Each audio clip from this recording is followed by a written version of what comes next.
Given the function f of x equals x to the fourth minus 4x squared, determine the type and location of the relative extrema. All right, so this is what we're thinking, right? If we were to graph something, and if it goes from increasing to decreasing, we have a relative maximum. If we go from decreasing to increasing, we have a relative minimum. If we go from increase to decrease, those are the neithers. All right, so this is what we're going to do. We need to find the locations of the extrema, and you do that by finding out the critical points. Okay, the critical points are found by taking the derivative and setting it equal to 0. So the derivative of this guy up here is going to be power rule and power rule. So the derivative of f of x is going to be bring down the 4, x cubed, bring down the 2, minus 8x. Now let's set it equal to 0. Let's factor out a 4 and factor out an x, and that leaves us with x squared minus 2. Oh, I don't like that.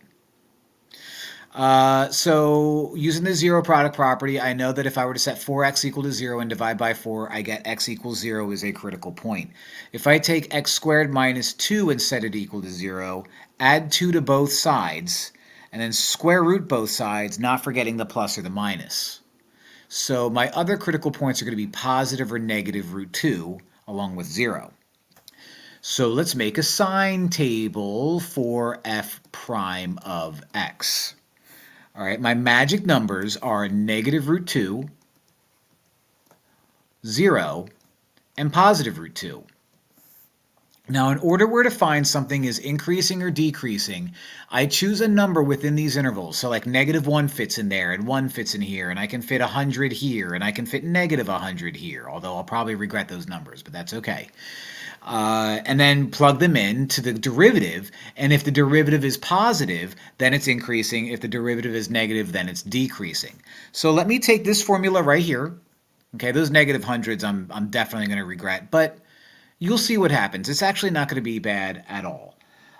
So let's do f prime of -100 and see what we get. Okay, f prime of -100 is going to be -100 cubed, 4 times -100 cubed, minus 8 times -100. So this is what you're going to get. Negative times a negative times a negative, or -100 times -100 times -100 is an insanely huge negative number. Multiply that by 4, but add 800 is going to keep it negative. So see what I did there? I don't really care about the number. I just care about the sign. F prime of -1 is going to be equal 4 times -1 cubed minus 8 times -1, which is going to be -1 cubed is -1. 4 times -1 is -4. -4 plus 8 is going to be a positive number.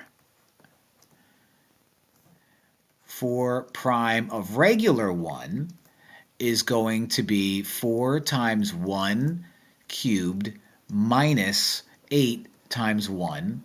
So you get 4 minus 8, which is negative. And then you get f prime of 100, which is going to be 4 times 100 cubed, huge number, minus 800, which is going to stay positive.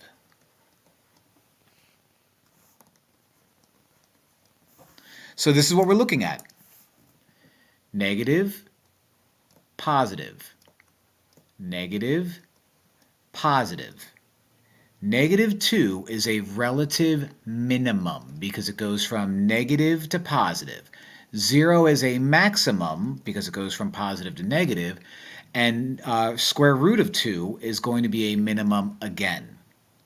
So my relative minimum is going to happen at negative root 2 and positive root 2, like that says. And my relative maximum is going to occur at 0, like that says. The answer is C. Crazy. By the way, this is an even function. I just thought I'd share that. Thanks for watching.